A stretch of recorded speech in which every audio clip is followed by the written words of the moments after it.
You deserve a photo shoot every hour. It's your hour. Camera, lights, flash. Click, strike up, pose. Oh, swag, drippy, click, strike up, pose. Okay, so right now what I want us to kind of like think about is, the effects of family dynamics, like on, your mental health and things like that. I know earlier you kind of spoke on, some of the mental health issues that you were facing and how you had to then like have a conversation with your mom.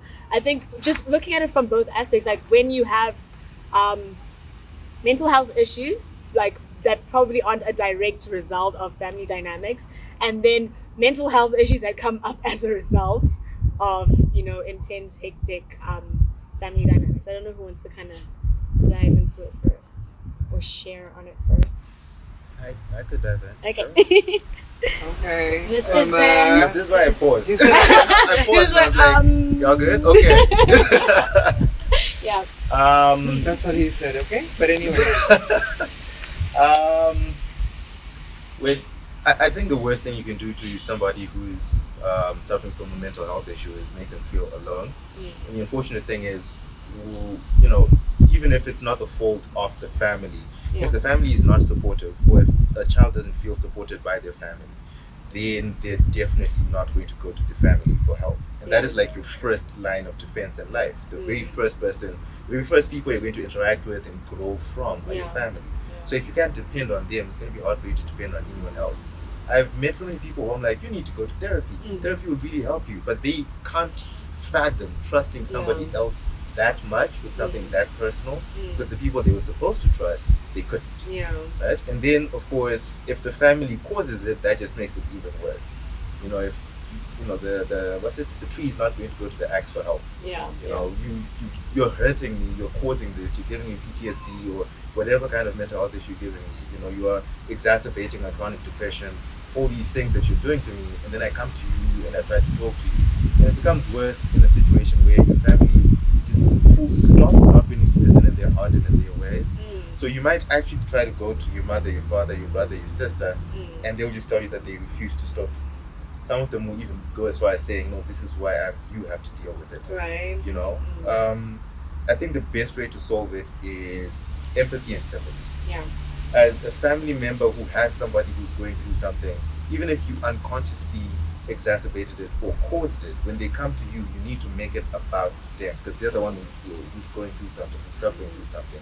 We have this inherent thing as human beings of trying to make it me, all about me. And I catch myself doing it sometimes. Somebody will start telling me their story, then I'll be like, me. I.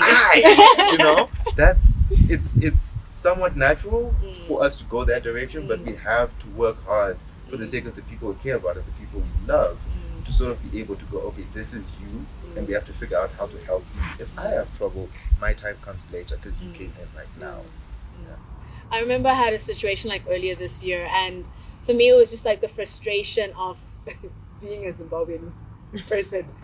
And like I said earlier, I have two older sisters, and so the one sister, like I'm closer to her, but she has that tendency to not want to empathize a lot. So there's certain times when she struggles to empathize with certain situations or things I go to, because she's so hell-bent in her beliefs.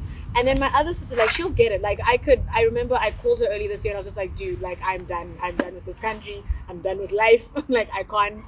And like, I was crying on the phone with her and she's like, no, like, I get it, talk to me, it's fine, like, I got you. So I think sometimes even like amongst siblings, like, sometimes it can be so hard that you feel so alone because your siblings don't get you, they don't understand you, and then you find yourself in this situation where you have no one that you can talk to. And like, even what you're saying about therapy, a lot of the times families don't believe in therapy. Like, they're just like, no, well, why do you want to tell people our stories? I know my mom had that thing about therapy where she's like, why do you want to talk to other people, talk to me? And I'm like, well, I can't talk to you. This is why I was suggesting that maybe we do therapy together, so we have an intermediate person. Like, I don't know. Right, I agree with you. Was I preaching to the choir? That family, people that you live with, the people who you consider your family, can be the people who are, like you said, the cause of your mental health issues. And so it's really hard to look at them as a source for solutions or a source for solace or warmth or just like, yeah, like just looking for someone to want to give that to. I think for me it's really hard to even do that with friends because I feel like it's a burden. It's so much to give to someone to be like, please take what I'm going through and carry that on top of everything that you might be carrying as well. Because I think I know everything that I'm going through, and then I like just put it in the context of someone else, and then you think, how much of this is someone else going through, you know? But one thing I'm actually realizing is that a lot of people just give you their problems without asking for your consent, especially in a family situation. I think because of that familiarity, people think that they can just offload without feeling like they have to ask, are you in a position to be able to handle what I'm about to share with you? You know, are you in a position to be able to not let what I'm giving to you affect you or trigger you, or, you know, because someone else's problems can be very triggering. I think even in my own family setting, seeing people's problems, like seeing my mom stressed, is something that is very triggering to me because I don't know, I just don't like to see that. I don't like to see her in a position where she's not comfortable or she's not happy, or things are stressing her out, because then it feels like everything is falling apart, you know? I don't know, because she's kind of like my, in a sense, someone that I used to look to for, like this, what is the word? How do I say this? Someone who I would reference strength from. So yeah, when you see that person that you reference strength from in a position of weakness, it's really hard, you know, because then you're like, where can I reference my strength from now? Or who can I look to be to give me that inspiration to be strong? But then it also teaches you that like everyone has their issues, and as much as people may not be able to help you in the ways that you might want or the ways that you might need, I think that we should learn to accept what people can give to us, you know, especially in a family situation. Like, this is what this person is able to give you, even if it's nothing. That's what they can give to you.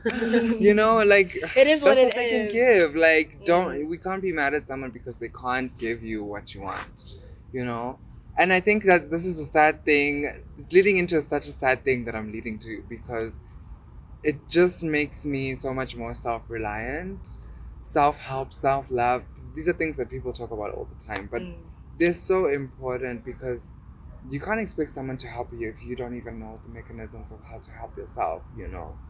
So yeah, I think before asking someone else to help you, I think you need to ask yourself for help. You need to be able to be available to yourself, to give yourself help, and to be able to identify which areas of yourself need help, you know? So I don't know. Yeah. I'll go back to things like boundaries, things like the uncomfortable conversation, because sometimes we have these rules you get it in a family setup, but who made them? Right. You get it. We've created certain things over the years from our great grandparents and everything, and we've taken it to our generation, to our nieces, to our kids, and everything. So the problem with people from where I come from, and that is Zimbabwe, when we don't know something, Me too. I'm kidding. when we don't know something, we demonize it, critique it, or just sweep it under the rug. So the moment I woke up to an aunt and say, I don't like how you spoke to me. I don't like you speaking to me in a harsh way or with a voice with a tone that's up. What's the word? it triggers my anxiety because I was in an abusive marriage before. My husband used to shout at me, so please don't do it next time. Then anxiety who? Anxiety what? You get it. Because White people's problems. white people's problems. But that's it. It freaks me out because I was in that environment and it wasn't helping. So I would appreciate, even if I make a mistake, talk to me nicely. You get it. And given the Zimbabwean context, we have parents who believe that anyone who's artsy, a child who's artsy or a child who's sportsy, it's not the thing. They want engineers, doctors, professors, and everything. So you find out that the conversation we were having before we started recording, like Doc would say, when I get a B, I'll freak out. You get it. You have a child who is probably a rugby star, an athlete, but then they're freaking out because they didn't get an A. But because you didn't get an A doesn't mean you're less intelligent. Yeah. You get it. Why are you doing freaking biology when you're supposed to be running the freaking field? You're just putting your energy and your intelligence in the wrong place. You get it. So it's that would also help, not help exactly, but also mess up with kids' mental illnesses. And because we don't talk about those things, we don't believe in therapy, counseling, and everything. Now we grew up with a messed up generation of people who we don't even know ourselves. We can't identify who self is, and we've got these issues that we can't name or put a finger to. And if you look back at it, really, it was some childhood trauma, or it was something that happened in your childhood and in your upbringing. And so I feel really family really plays a part in someone's mental health. It's either they're gonna make it okay, or they're gonna lead to so many bad mental health issues, the anxiety and the depression. It's like when you're mourning. I'm sorry, Zimbabwean, but I have a problem with your mourning type of view, particularly the Shona and the Ndebele people and these other tribes, you know. I'm the one who's lost a husband or a family member. But you come in with your bum crying at me. But like, how does that even work? You don't even know this person that well. You get it. You find someone wailing and then they walk up and they're fine. And they come in, me, I'm crying. So where do we put the line? Draw the line of the one who's grieving and the one who's supposed to be support the one who's mourning and grieving. You get. I understand your brother was my dad, was you're hurting, but can we understand the dynamics of the different relationships? Help me mourn my dad. Yeah. You get it. Don't come at me and say, nigga, dude, said something last week. It's okay, ma'am. I get that. But allow me to mourn and grieve too. Yeah. You've got the people who are grieving and mourning being the one who are being sent. You have the relatives. Wash the plates. You have the relatives. You have the relatives being ridiculous. Your father. So what do you expect? After this whole thing, I'm going to have my PTSD. I'm going to have some anxiety problems and everything. And resentment. Yes. You have people who are grieving, passing out, and you think it's because she's hurting. No, you're overwhelming the damn child. Despite she's passing out, despite what's happening, you guys are not helping the situation. You get it. So I feel in a Zimbabwean context, as we grow, our generation, I want my daughter, if I have one in the future years, to be able to talk to me and say to me, no, mom, I didn't like the way you talk to me. You're like my teacher who shouts at me at school. I can't have my teacher shouting at me and you shouting at me. But our parents, we really could not have that particular conversation because there's a certain line, right? But who put that line? You get it? I'm not your friend. But then this child has school, has bullies and everything. So add that to the mother. Right. If the mother was like, now you got pregnant. We're coining these things. You get it? You get it? So I feel all families are toxic so much, but because we've normalized these terms, these certain trends and things and cultures, for us it's the norm, but it's really not the norm. It's not the norm. So I feel boundaries need to be drawn, and we put a name to things. We say how things are done verbally, not to think that because sekuru ningi kumba kwa kunonzwa so then this is how we do things in our family too. Boundaries need to be put, things have to be called what it is, the names have to be put to things and rules so that the toxicity ends, and also that we need to it doesn't mess up with someone's mental health and mental issues. And dear Zimbabweans, depression is not a white people's thing, and anxiety too. Mental health is an all body thing. Yes. Right. I love that I'm just gonna go on off of the back of what you just said just now. Okay. It goes back to like the whole hierarchy thing, the family hierarchy thing of I feel like in an African context we've sort of been conditioned to believe that engaging in hard conversations is only something that can be done when it's people who are at the same level. You know? You can only engage me if we are in the same like range. A discussion about a pregnant daughter is had by the aunts and the uncles, but I'm the pregnant I'm pregnant, this is my kid, like, you know. So this is something that is really toxic. It's a really toxic thing to teach children that we can only have hard conversations if you are at my level. Yeah. You know, because this teaches people to like keep things to themselves, to like think that you have to be in a position where someone is at the same level as you to be able to engage with that person. But that's not the truth. You should be able to engage with any person that you feel like you want to engage with, you know? If that person doesn't want to engage with you, cool.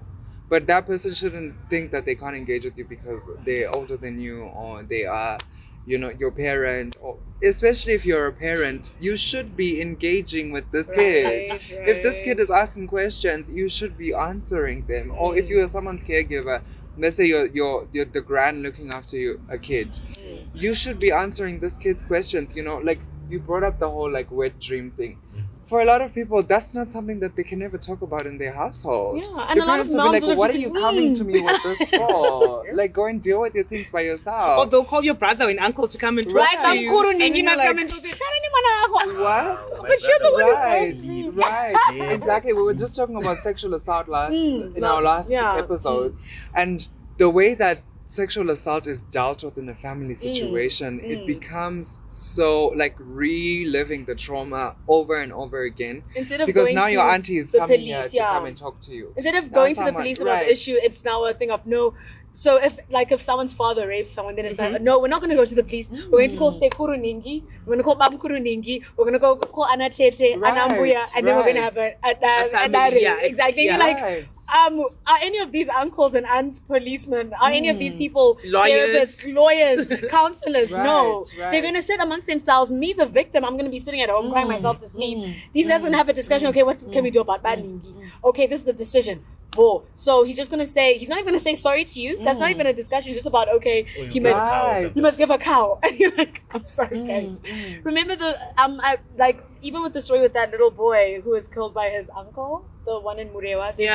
Story Tapiwa. about Tapiwa, right? Yeah, That's his I name. think his name is Tapiwa. Yeah, his uncle murdered him for some traditional cultural thing. Right. And my question is, as the family, what are they doing about this uncle who murdered this little innocent boy? Yes, love the that you story, brought because that it up. went into such a big thing in the papers and everything. But let's not act as if this is a new story. Right, yeah. This happens a lot in the African culture. Let's even dumb it down to like back to sexual assault. Yes. There's so many people who know they're rapist and it's a family member. It's someone who comes to like Christmas. Yeah. Who comes to family functions. At a wedding, you're seeing your rapist and people, they're like, don't disrespect your uncle. Yeah. Some Why are you people, speaking because about of your lockdown, uncle? literally had to live. With With their the rapist. rapist. They couldn't leave. Right. They couldn't Yes. do anything. It's not about them. According to these families, it's not about the victim. It's about the family. Right, it's about like us, these remaining adults. status quo. And like, I always tell perfect. my family that don't come at me claiming your respect. Yeah. I'm sorry. I'm not going to give it to you. right. I'm not. It's a two-way street. Yeah, it's a two-way street because I can't have this whole hierarchy thing. For me is bull. Right. For me, it's bull because imagine you've got the drunk uncle. Just because he's the eldest does not mean he's the got-you guy. He is freaking drunk at the particular daddy that you called him for. And we're supposed to have a decent conversation with that particular guy. You get it? But then, because we took it from wherever we took it, that's the oldest male person is a got-you guy. You know? Patriarchy. You see?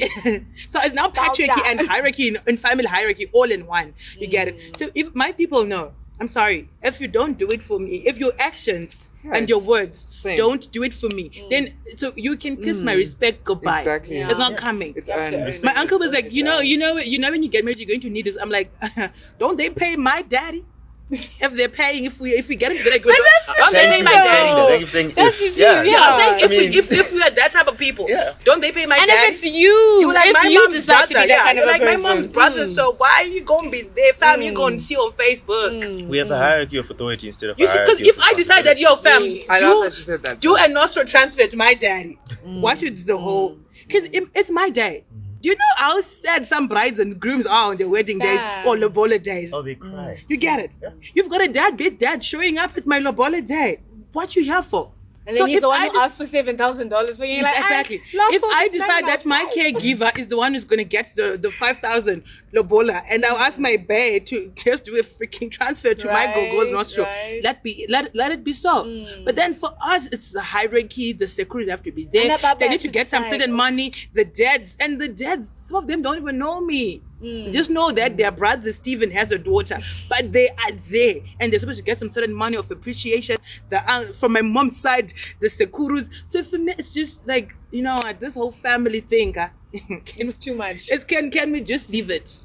I've had so many questions about No, patriarchy. before you speak on, please repeat what you said just Oh. now. Oh, yes, We yes. need it. No, I said we create hierarchies of authority and not hierarchies of responsibility. Exactly. Yeah. Love that. That's so true. We need responsible people to be in these hierarchies in order to help us, but then we're just like, no, we just give authority. And these people execute whatever their will is over our lives, whether it's to benefit us or not. Yeah. I find that absolutely ridiculous. As the path of Zen, I'm sorry, I'm gonna preach. It's a team. Yeah, one of the core ideas of Zen is that every single human being is going through life in order to discover their true self. And if you embrace that, then you start to understand that when you bring a child into the world, you're not bringing something that is supposed to embody your expectations. What you're bringing into the world is a unique person who has just started their journey. Your job as a parent is to equip that person to make sure that they travel their journey safely and they arrive to their destination. Their destination is themselves, not your preconceived notion of who they are. It's them. Yeah. And you Or as a jackpot. person, It's the destination is not a jackpot for you. exactly. Thank you. Exactly. And you as a person who's traveling on your journey should absolutely feel free to ask questions and to just explore, because Right. like I said, it's a journey. There's no one path that is perfect or that is correct. The Right. problem that we have is before we have kids, no, my kid, I want them to get A stars in school, and then when the child comes through and they don't want to do this academic problem. thing, it becomes a problem because they're not fitting into your preconceived notions. Yeah. If we embrace the idea that children are not vessels for expectation but actual human beings, families would be able to abandon these toxic behaviors Right. and actually enable children. We But would our create families functional disable people. as family. They don't enable. Well, They're I just like what you've disabled. been saying this whole time. You've said this over and over. You said we need to start. Yeah. It's our responsibility now, right? We are the ones who are going to be starting this new hierarchy, this new hierarchy of responsibility. We're the ones who are going to be mentoring the next generation as caregivers, as advisors, as mentors, or just as bystanders who are seeing things happening in other families. We need to do away with this idea of, because I'm an adult, I get to impose whatever I want on this person. No. What we need to start enforcing is this is a brand new person, and this person just needs to take their journey as they Let them see live fit. their life their way, not through our lenses. Right. Experience their experience. It's like if you meet someone new. When you met me today, you didn't show up and go, no, just because he's not this tall, Right, this dark, right. I can't even, I did. don't I'm know. joking. It's like, what? I'm Yeah, playing. I can't. He's not a person. He's not a real Right, person. What he is, he didn't fit my little box of. No. When you met me, you wanted to learn about me, Jordan. You were asking me questions about who I am, and I was asking you questions. The same should Oh, go did for you? children. I'm joking. That's so true. The same should go for children. Why are we just telling children what to do? Why are we just teaching and never learning from our kids? What is that? Teaching let and me never learning from let me our put kids, that. that's You so remember true. that meme that when our Zimbabwean parent apologizes. Oh, yeah. Like they never apologize. And goes like, do you kitchen. No. So because we've been giving each other silent treatment the whole time. So the conversation starter is doing kitchen. But fam, can we talk about what just happened before the silent treatment? Right, You see. right. Yeah. But then that also teaches us to now in our own intimate relationships with people who aren't like in our family sphere, the relationships that we garner on our own terms, they get influenced by things like that, where your parents didn't ever engage in you in a conversation where they could self-admittedly say that they were wrong and be like, I acknowledge my wrongs, I acknowledge that this is A, B, C, D, E, F, G that I went wrong, and let's rectify the situation and let's make it better. There's that lack of accountability on Yes. their part. And then when you go into your relationships, you also might take that into your relationships and be like, I don't need to talk about this. Yeah. Or I can just go and start having another conversation and expect this person to be okay with me, you know? But that's not how it works. You have to be held accountable for the things that you've done. Yeah. You also need to hold people accountable, you know? You can't just glide over things and think that everything's going to be better, because that builds resentment. That builds this idea of like that hierarchy thing all over again, what we've been talking about, where I don't need to be held accountable because I'm your parent, or because I'm in a perceived position of power, or you know, better, higher standing than you, socially, financially, whatever, and that's toxic. These are the things we learn from our caregivers, whoever's looking after us, and we take them into our relationships. So I don't know. I'm really interested. Just a question from me is, do you think that and if you can, please share it. Do you think that there's something that you learned from your parents that you now have seen in yourself in your intimate relationships? We can start there. Or we can start with you. You look like you were on it. No, I was just trying to think, actually. So we can start whoever is ready, actually. Yeah, whoever wants. I'm ready. To okay, go ahead. I'm also a blogger. So I actually did write a blog about this, about how childhood trauma affects our adult relationships. So my parents, like I mentioned earlier, they thought they were loving me the best way they knew how to. But in a way, some of the simple things like how was your day wouldn't come out. Despite having a dad who would polish my shoes, pack my lunch if my mom was not around. He'd run me a bath before he wakes me up. So when I'm up, my bath is already done. And so I felt that so I got to be the child who deals with stuff on her own. Yeah. You get it? Even my own siblings know I barely ask for money. Even when I'm broke to the last cent, I would somehow make it work on my own. So I took that even into my relationships, and even when I can just say, yo, babe, I need to call Jordan, so can you just send me some credit? I'll be like, no, there's still 179 hash. Let me just borrow. You get it? Right. When not saying that, when they're even willing, you get it, to send me the credit or that EQ cash if I ask and I need it. So I think that's one thing that it's not a good thing, but because of them not being there in certain ways, I was like, I can do things by myself. And I was also not bragging, but in a way I was a bright kid. So I was the kid who really would not ask for homework help and everything. And my parents thought it was, since she knows, why would we help or ask? You get it? So I took that also, like I'm not really, sometimes I struggle to be a team player. You get it? Same.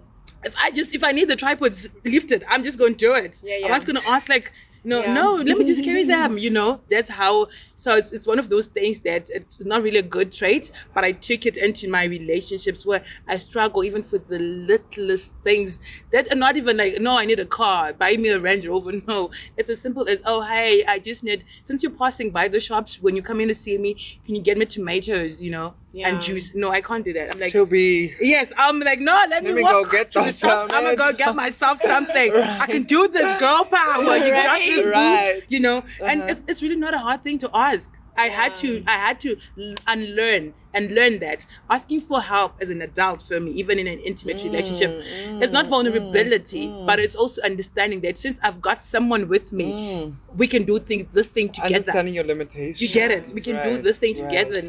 Yes, it's girl power and be pretty, but hey, Cece. Yes. Yeah, I think for me, honest conversations. Like, I think at our house, like, we had like a weird upbringing. Like, my parents, because they were also youth counselors at the church, so they were pretty cool with us. Like, we could have semi-open conversations when we got to a certain age. And like, I think for me, it got to a point where there was a bit of hypocrisy on my parents' side, where they didn't they would counsel other people's kids. Okay. But when it came to a thing where I'll be like, well, I was a kid in primary school, I was going for counseling at school. When I was in high school, I went for counseling again. Like, I was that child who was like, I'm going to tell everybody my problems. Y'all don't want to listen to, and like, they just didn't grasp that. And it became such a thing that like, why do you want to tell other people what's going on? Like, come and tell us. If you can't tell us, then like, I don't understand why you can't tell us. Right. So for me, it became a thing where I just became so closed up. And there were times when I would even like, I was very self-conscious though, so I could tell that I'm slipping into depression. I'm going down a very dark road. I need to find a way to get out of this dark road if I can't find anyone else to talk to and things like that. And even I noticed with like my relationships with my friends and things like that, I would struggle to tell them certain things because I was like, oh gosh, like at home with my family, with my parents, I can't tell them certain things. So like now trying to do this with friends, like it's just going to be a whole issue and everything. But I think fortunately I'm now getting into a habit of, you know, breaking that kind of system. And even like having conversations with people, I'm like, we need to talk about these things. Like the other day I was talking to my dad about the rape culture episode, and I was like, parents need to have honest conversations with their kids about sex, because that's how issues of consent and rape and like respecting your own body and stuff like that comes into play, because you don't want to have these honest conversations with your kids. You don't want to allow your child to be like, you know what, screw it, I had sex yesterday, I know I shouldn't have done it, but like it is what it is, can we have a conversation about it? But no, parents don't want to talk about it. PPE or prep or money You know, after right, that. right, you see. So just, I think that's one thing that I've taken out of like how my parents have raised me, is that I want to have those conversations with my kids. I want my kids, even if they've messed up, no matter how scared they are, come and tell me, let's solve this together. Yeah. I think for me, the most negative trait I picked up from my mom was sort of emotional distancing. Yeah. So it manifests in two forms. One is being unable to acknowledge a good thing, but being really quick to acknowledge a negative thing. Yeah. So, for example, if you clean the house and you do everything perfectly and you leave one spot, my mother would talk about that spot the whole day. She wouldn't care about the rest of the house. She'd just talk about that spot. So that carried over into my relationships, where I would have a girlfriend. She'd be amazing. She'd do all these amazing things.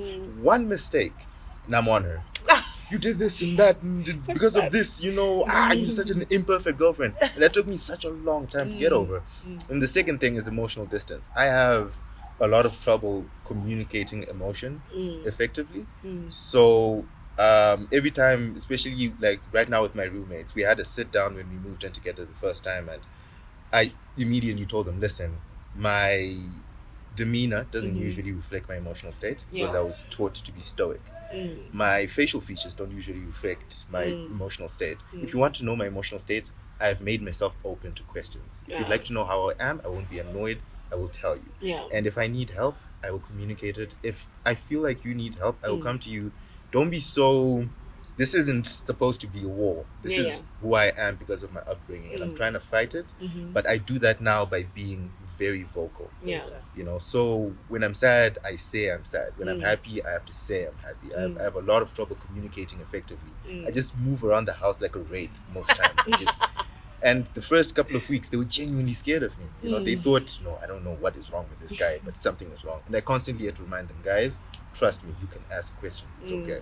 So yeah, those are the things, you know, that the most negative trait I got from her. And like I said, you know, it's really not her fault. She didn't have time, unfortunately, to be that super emotional. I'm right here for you, my baby. Like I only recently started hugging my mother. Very, very recently. And it was because I realized that no one hugs my mom. No one hugs my mom. So I was like, you know what? I should start hugging my mom, right? And my brother, I had never in my life once told my brother that I love him. I started telling him I love him in 2019. So, you know, just over the phone. It was so awkward at first. That's like, you know? Yeah, so, yeah, that's what I got from my mom, and that's how I'm combating it. Bromance. Hectic. Your turn. I don't know. I think mine is so complex. I think that I'm so used to like being told that things are like wrong, or like things are not good, like I'm not doing good enough or whatever, like that. I think I kind of carry it over into my relationships to the point where sometimes I feel like maybe someone doesn't care about me if it's not a tumultuous situation, and it's toxic. That is such a toxic trait. I think I'm still learning to undo it. But when things are good, it sometimes feels like something's wrong here. Like I have this thing where I feel like there's always a catch. Like it can't be this, it's too good to be true. Like I can never believe that things can just be good. Yeah. There's no way. That's my, like, if I'm in a relationship with someone and they're like good to me all the time, I'm like, this person is lying. There's something that's going on here. They're faking. I'm always trying to catch them out. I'm always trying to catch out call them on their bluff So it's toxic because it now leaves people feeling like I'm always suspicious of them, or I'm always, I'm being reserved because I don't want to give myself to them and get hurt. Yeah. Or I don't know, it's trash. It's trash, but it is what it is. And I don't know, I think it is what it is. It is what it is. That's all I can say. I think that's like an interesting place to round up the conversation. Right. I think one of the main things that we've kind of really discovered today is like the importance of us changing the narrative. And I think that's something that we always say, like at the end of every single episode we do, is let's change the narrative. I think as young people, like we're the ones who are starting the new families. Like what she was saying, Scotch, like let's put in the new family rules. Like as we're forming our families, you meet Bay, cool, you say, okay, as a couple, this is how we're going to function. You start having kids, okay, as us and kids, this is how we're going to like get the family dynamic working out and things like that. And even in terms of like the conversations we have with our children, I think it's so important to learn. I always ask people, I'm like, when you have a conversation, the conversations you had with your parents, what did you wish your parents did for you? What do you wish your parents did differently? That's what you now need to change for your child. Don't now continue same system as usual. Like now you're bad. Like like be the parent you wanted your parents to be.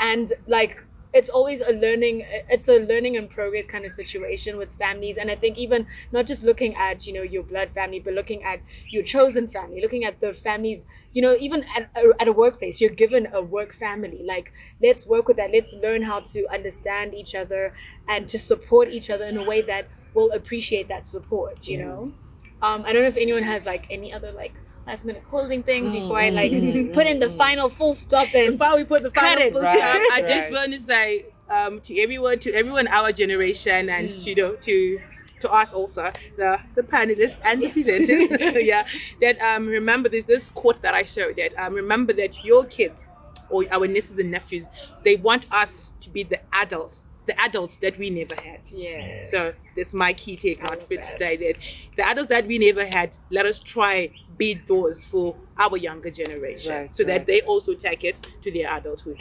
Beautiful. And just that family systems in Zimbabwe just blew.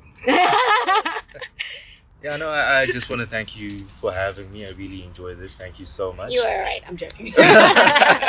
And to the people at home, as Scotch said, we can do better. And we now have a responsibility as the generation that knows better to be better. I don't know. I think for me, the main thing that I think I can leave with you from this conversation.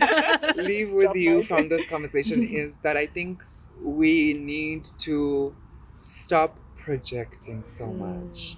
I think when you know that you have your own set of expectations from other people, I think be easier on people, because you know what it feels like to have things hard on you, so be easier, be what like you guys have been saying, be what you expect from other people. So if you expect people to be easier on you, be easier on the people in your life, in your spheres of influence. I think don't expect from other people what you aren't willing to give yourself. That's the biggest one. Don't expect, if you can't do it and if you can't give yourself something, don't expect anyone else to give that to you. Because it starts here, home base, and then everywhere else. Ground zero. So if you don't have the capacity, what makes you think that anyone else does? So. Yeah. Thank you so much, everybody. Thank you, Scott. Thank you, Zen the Thank Master. you for having us. This was really such an important discussion. I hope everybody please watch this as you're going into Christmas fiestas, season, the season for family things. I think it's so important to self-care, so important, and just finding a way to be the better parent, the better family member, the better sister, the better Right, brother, right. the better aunt, the better uncle, etc., etc., etc. And thank you so much for watching this episode. Please follow Zen the Master, Uh-huh. myself, Jordan, And Scotch Scotch. Royal. And wired to thrive Yes, and love and right. thrive. Yes, To love and the thrive. information is here on the screen. I hope I've got the angle correct. And thank you so much to our crew behind the scenes and to all of you. We love you, and we please make sure you like, write in the comments. Please check out our Twitter page, because we start a lot of these conversations earlier, and then this is how we kind of dive into the whole vibe and everything. So please make sure that you follow us on Twitter, Instagram, Facebook, and subscribe. Tell a friend to subscribe. Tell another friend to subscribe. Join the Our Ranger Join the family. Our Ranger family. Yes.